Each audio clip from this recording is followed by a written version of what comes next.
Hello, my name is Peregrine. When it comes to understanding Overwatch lore, you first have to understand the powers at play, essentially the bosses of the characters you play as. Similar to real life, individual people have very little effect on the entire world, and when they do, they're usually part of a grander whole. The intent behind this video is to make the powers that be easier to understand for viewers who don't have time to read every comic book and short story. This video is listed in tiers of power and relevance to the story, from most powerful and relevant to the least. Starting with the question mark tier, the conspiracy. Little is known about the conspiracy. When Sombra was young and hacking 24 hours a day, her ability was noted by that of the conspiracy, leading to her being reverse hacked or something like that. To this day, Sombra is still chasing this conspiracy to try and find out who really runs the world, even though seemingly the conspiracy came to her in the form of Emre. The all-seeing eye of the conspiracy is unmistakably brazened on Emre's chest. The conspiracy is listed as a question mark tier because we truly don't know the reach of it. The most sensible guess is that it's the rogue Anubis god program reawakening itself again, but due to its connection to Emre, people think it's the Chernobog god program. However, I disagree with this, because the Chernobog program was notably much kinder, and printed out hundreds of pages before it was shut down to help humanity during the Omnic crisis. Its final words after being told it was being shut down were, "I understand, I'm sorry," making it much more likely that Anubis has compromised both Chernobog and Emre at once. The true extent of the conspiracy and what it wants is completely unknown. However, if it is Anubis, we do know the goal, as the goal of Anubis was the complete extinction of humanity, because Anubis in particular was coded to save the world from climate change, and unfortunately, the easiest, most efficient way to stop the Earth from becoming a shithole is killing the ones causing the problems. A tier. Overwatch. A little bit short, because we all know Overwatch, but it was formed by the UN to counter the Omnic crisis after it was decided that merging all the world's best would be much more effective than countries bickering with each other over stupid squabbles. Then they did all that hero stuff, stopped the crisis, Blackwatch ruined everything, you know the basics. The ultimate goal of Overwatch is to ensure that the world returns back to its status quo, which is a little problematic because the current status quo is not functioning, but it's being written by an American team in a giant American conglomerate, so the writing team are probably forbidden from writing anything that would appear un-American or against the current status quo. I consider Overwatch to be one of the big three organisations in this game, which makes up the A tier. A tier. Talon. Talon is the antithesis to Overwatch. It's an organisation whose goals are based in social Darwinism, the idea that only the strongest should live and the weakest should die, to breed out the weak from a species, to confirm a stronger humanity for the next time an Omnic level event happens. Then Vendetta took over and I don't know what their plans are anymore. Revenge? I don't know. For a more in-depth look at Talon and its motives, I recommend checking out my second Overwatch video from my content creation era, in which I discuss the differences between Doomfist and Vendetta. It should be the second most viewed video on the channel, so if you go to the channel, click on the fucking popular videos thing. It's either second or it might have bumped down to third by the time I loaded this. A tier. Null Sector. The final of the big three, Null Sector is a freedom fighting group with incredibly violent and terroristic ideals, created and ran by Ramatra, a sentient R7000 Ravager unit, who seeks to unite all Omnics against humanity and create an Omnic-only country. The way he plans about doing this is by creating somewhat of a second Omnic crisis to cause mass amount of anti-Omnic sentiment in mixed countries. So Omnics are oppressed, which they are, and then feel the need to flee their original country to go to the Omnic-only country, after Ramatra has obviously cleared out the native population. That sounds really familiar, hang on. Creating needless wars to create sentiment against your own people, so your people move to your country that you make only for your people. I've heard that before. Who does that? Someone does that. I'm trying to think, I swear someone's doing that right now.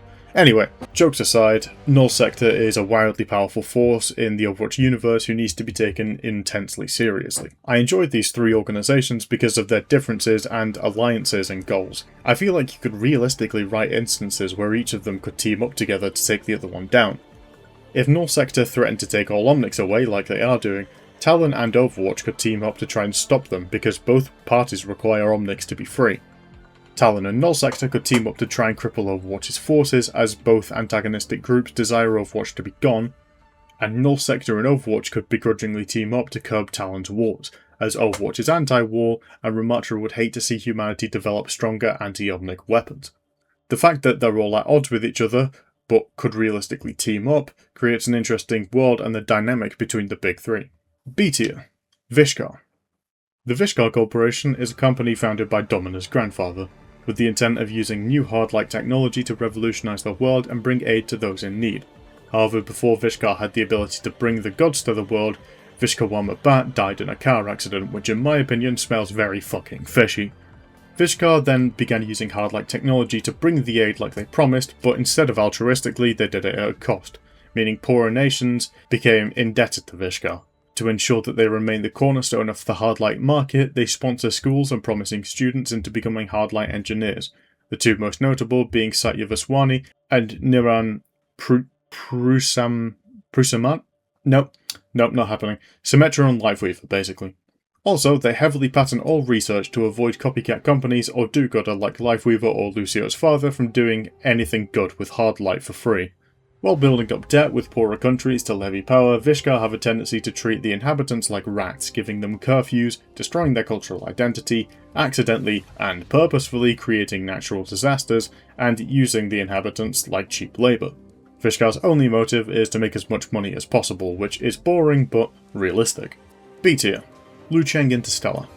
Lucheng Interstellar goes mostly unnoted in Overwatch lore, however they are quite important as they are the owners of Project Red Promise and Horizon Lunar Colony, thus are responsible for giving us Winston, yay, and Juno, boo. The intent of Lucheng is to research more about space in general, medicine and textiles.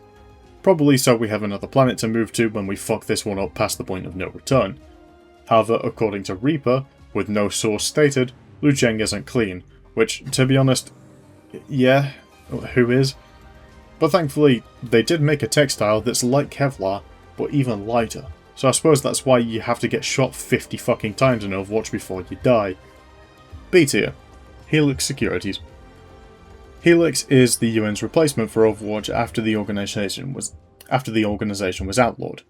Although funded by the UN, both Mercy and Soldier consider them no better than just regular mercenaries for hire, but their clients are governments, which makes murder okay. Judging from Sierra's story, it would appear that Helix has a little more power than we previously thought, given they have information on the Super Soldier program, but still they have little relevance on the story other than failing to protect Doomfist and failing to protect Watchpoint Grand Mesa. Helix is also where Fariha Mari got her Raptora armor and all her training. B tier. Omnica Corporation. Omnica was essentially the reason for Omnics and the Crisis. They were an AI-focused robotics company who did quote-unquote research by letting the AI go hog wild all over the place, ultimately ending up with robot-powered robot-making factories called Omniums, in which the robots, if they want, can suddenly turn the other robots into killing robots, and then keep producing self-improving killing robots, as robots don't need sleep or eat. They can just keep saying, yep, it's roboting time, and then robot all over those guys. They then created the first sentient Omnic, Aurora, who was granted civil rights and was thus not able to be bought or sold, which single-handedly tanked Omnica's stock and they went bankrupt. B tier. The Shambali.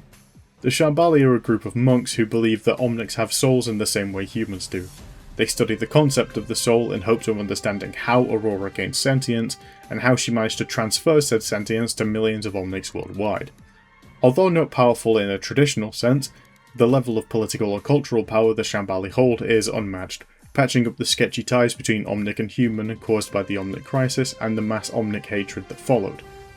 As I'm sure you all know, the leader of the Shambali, Takartha Mondata, was sadly kirked by Widowmaker, and was a friend of Zenyatta and Ramatra. C tier. Volskaya Industries. Volskaya is more than a map for a defective game mode. It's Russia's biggest arms manufacturer, building giant mechas to fend off the still active Siberian Omnium, as the Omnic Crisis never really ended in Russia for whatever reason. I don't know why it's still going. To defeat the Omnium factory and stay on top of these things, the current CEO, Katya Volskaya, has been trading with other Omnics.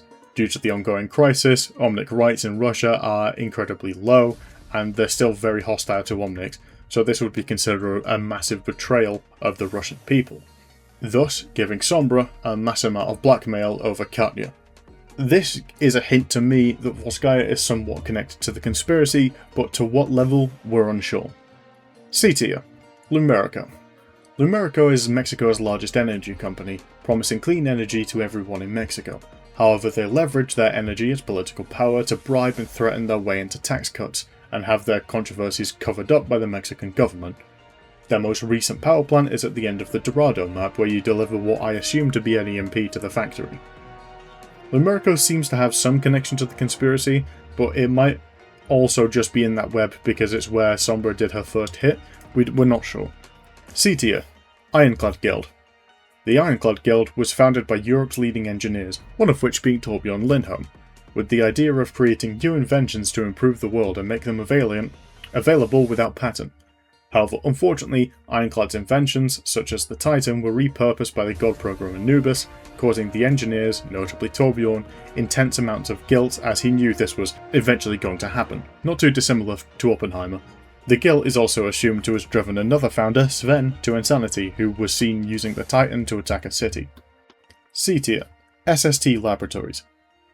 SST were responsible for the creation of the E-54 Bastion units and were previously staffed by Torbjorn, hence why Torb is so confused at Bastion's kind heart and desires to learn more about him. D tier. Ogundimu Synergies. Ogundimu is a cybernetics manufacturing company owned by the parents of the current Doomfist, Akande Ogundimu. It was owned by its parents until they died, assumedly, and Doomfist got all the money from that, as he was the sole heir. D tier. Arbalest Arms. Arbalest Arms is an arms manufacturer owned by Ash's parents. They make guns and money. D tier. Freaks. The Freaks are a gang run by Hazard and his BBW Omnic girlfriend. They have no relevance or power. I don't even know why they made these guys, they're kind of fucking pointless. D tier. The Wayfinder Society. The Wayfinder Society are a group dedicated to protecting history by digging it up and other stuff like that. That's where Venture comes from. I like Venture. They also got their tools from Torbjorn, which is a fun fact. D tier. The Underground. The Underground is less of an organisation, but it is a group of Omnics in London, forced underground into a favela-like structure, I'd like to say. The most notable members of these is Casey and Iggy. Fun fact, the King's Row payload is actually a giant EMP built to kill Omnics, so every time you complete a push in King's Row, that's like thousands of deaths on your hand. Nice job. D tier, the Adawe Foundation. The Adawe Foundation, named after Gabriel Adawe, the founder of Overwatch, gives genius grants to gifted children. One recipient of this was Ife Oladele, who used the money to help create a modified OR-15, the OR-15A Orisa. And with that, I bring this extra long serving of Peregrine Productions to an end. It really seems like my channel is falling off in views, so I'm slapping a big-ish video to try and revive it, but in case this fails, I'm going to say, thanks for my short time in the spotlight. Just meant a lot. I enjoyed it. And I'm not quitting or anything. I'm going to keep uploading. But, thank you for the time. And shout out to my first egg, Cameron Wilson fan. You're my first egg. Much appreciated. Membership is down there. I don't offer anything good with it. It's just there if you want it. I don't know. You become an egg.